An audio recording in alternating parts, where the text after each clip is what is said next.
আপনি বলছেন আপনারা সরকারিভাবে কোনো, আপনাদের তো আপনারা একটা ছাত্র সংগঠন, কিন্তু আমরা বিভিন্ন সময় দেখেছি সেই সড়ক আন্দোলনের সময় থেকে শুরু করে বিভিন্ন সময় যখনই কোনো আন্দোলন দমাতে হয় তখন পুলিশের সাথে হেলমেট পরিহিত অবস্থায় ছাত্রলীগের নেতাকর্মীরা থাকেন, এবং সেই সময় পুলিশ তাদেরকে কিছু বলেও না, সেই হেলমেট বাহিনীকে কিছু বলেও না, সেটি আমরা দেখেছি।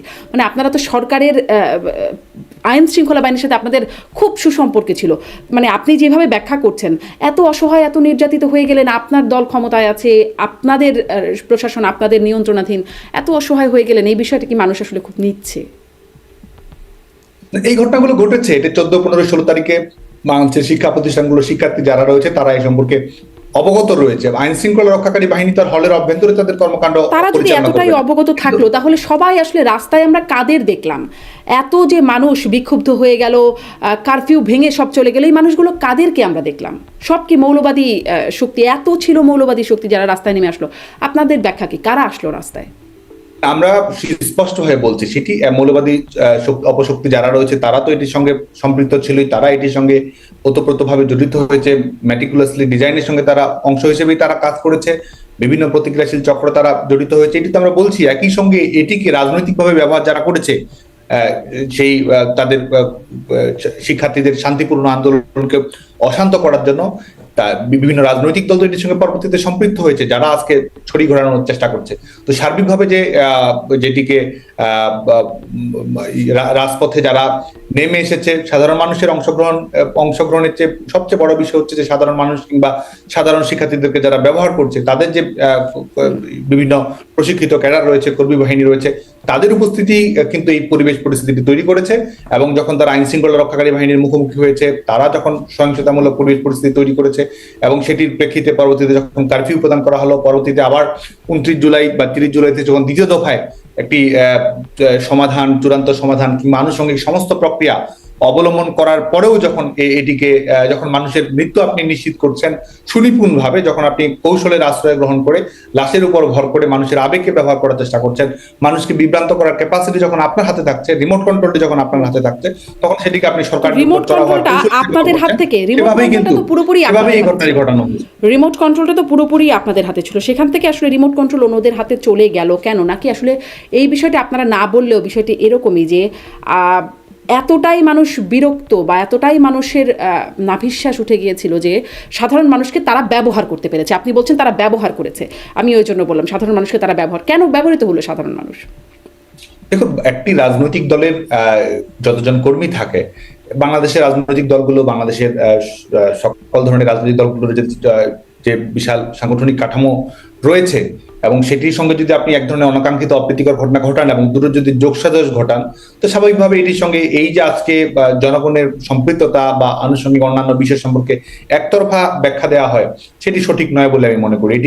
এটি মূলত একটি রাজনৈতিক পৃষ্ঠপোষকতা অবশ্যই ছিল, এবং একই সঙ্গে দেশি বিদেশি ষড়যন্ত্র ছিল, সেটির মাধ্যমে শিক্ষার্থীদেরকে ব্যবহার করা হয়েছে, এটি যেমন সত্য, এবং একই সঙ্গে রাজনৈতিক যে অপশক্তিটি রয়েছে তাদের মূল উপস্থিতি আসলে পার্থক্য করে দিয়েছে বলে মনে করি। মানে এই ষড়যন্ত্রই আপনারা কুপকার, আপনাদের রাষ্ট্রযন্ত্র, আপনাদের দলীয় সক্ষমতা সবকিছু এই ষড়যন্ত্রের কাছেই পরাজিত হলো শেষ পর্যন্ত।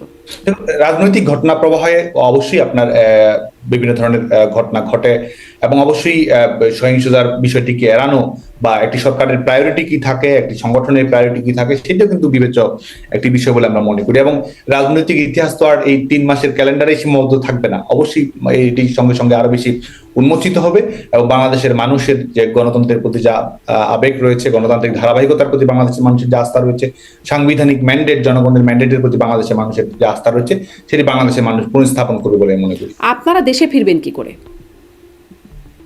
দেখুন, আমার অবস্থানে তো আপনি অবগত নন।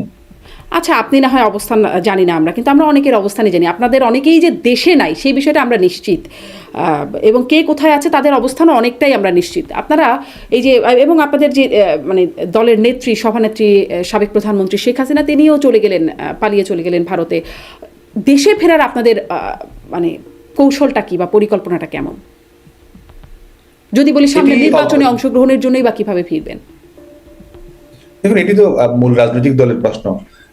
যেটি বিষয় সেটি হচ্ছে যে আমি যেটি বিশ্বাস করি একজন ছাত্র আন্দোলনের কর্মী হিসেবে, বাংলাদেশ ছাত্রলীগের কর্মী হিসেবে, সেটি হচ্ছে যে কুক্ষিগত গণতন্ত্রকে মুক্ত করার জন্য বাংলাদেশের মানুষ, বাংলাদেশের ছাত্র জনতা অবশ্যই একটি শান্তিপূর্ণ আন্দোলনের মধ্য দিয়েই এই সরকারের পতন নিশ্চিত করবে এবং রাজনৈতিক দল অবশ্যই জনগণকে সাথে নিয়ে এই অপশক্তির বিরুদ্ধে, এই অবৈধ সাংবিধানিক সরকারের বিরুদ্ধে প্রতিরোধ করে তুলবে।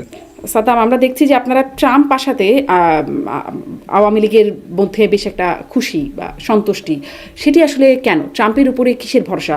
বাংলাদেশে অনেকেই আন্দোলনকারীদের অনেকেই ট্রাম্প লীগ বলে এখন এটাকেও ট্রল করছে। বাংলাদেশের আওয়ামী লীগের দেশরত্ন শেখ হাসিনার সবচেয়ে বড় শক্তি হচ্ছে বাংলাদেশের জনগণ।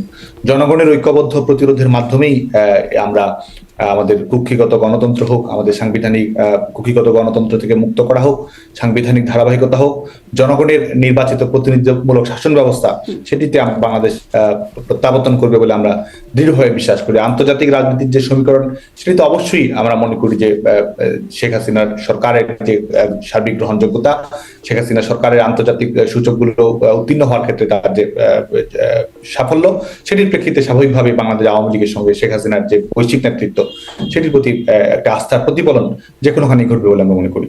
আচ্ছা, মানে বাইডেন প্রশাসন থাকলে সেই আস্থার জায়গাটা খুব হচ্ছিল না, যেটি ট্রাম্প প্রশাসন আসলে হবে বলে আপনারা মনে করেন?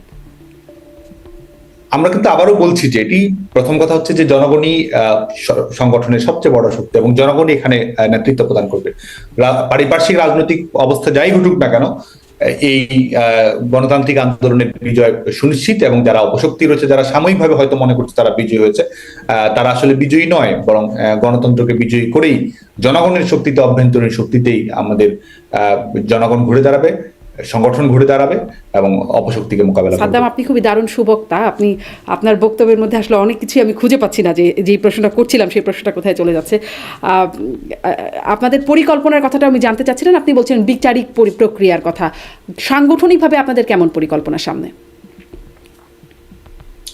বাংলাদেশ ছাত্রলীগ এই মুহূর্তে আপনি জানেন যে গোটা দেশব্যাপী আমাদের নেতাকর্মীরা জুলুমের শিকার, নির্যাতনের শিকার, নিষ্পেষণের শিকার।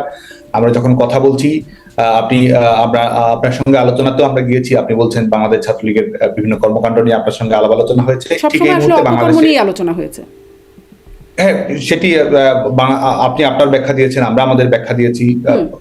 ছেলেমেয়েরাই বা আমাদের যারা দর্শক তারাই সেটি নির্ধারণ করবে।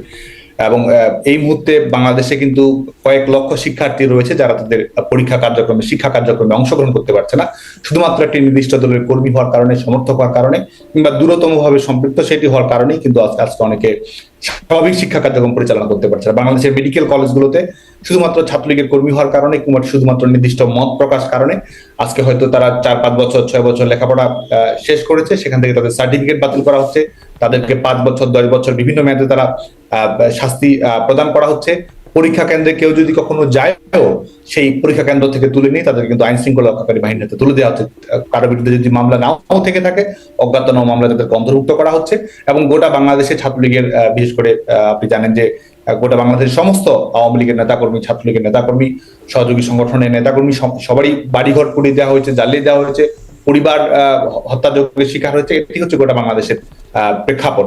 তো আমরা মনে করি যে এই মুহূর্তে আমাদের সামনে সবচেয়ে বড় যেটি প্রায়োরিটি, সবচেয়ে বড় যেটি চ্যালেঞ্জ, সেটি হচ্ছে যে আমাদের এই গণতান্ত্রিক সংগ্রাম। আমরা মনে করি যে এই অগণতান্ত্রিক অপশক্তি যেটি আমাদেরকে জবরদখল করে রেখেছে, গোটা বাংলাদেশকে কুক্ষিগত করে রেখেছে, আমরা মনে করি যে গোটা বাংলাদেশে আজকে এক ধরনের জল্লাদের উল্লাস মঞ্চে পরিণত হয়েছে, একটি মৃত্যু উপত্যকায় পরিণত হয়েছে বাংলাদেশ। এবং জনগণের, আপনি একটি সরকার গঠন করবেন, জনগণ আপনাকে ম্যান্ডেট প্রদান করবে, সেটির আলোকে আপনি সরকার গঠন করবেন, সরকারের জবাবদিহিতা থাকবে।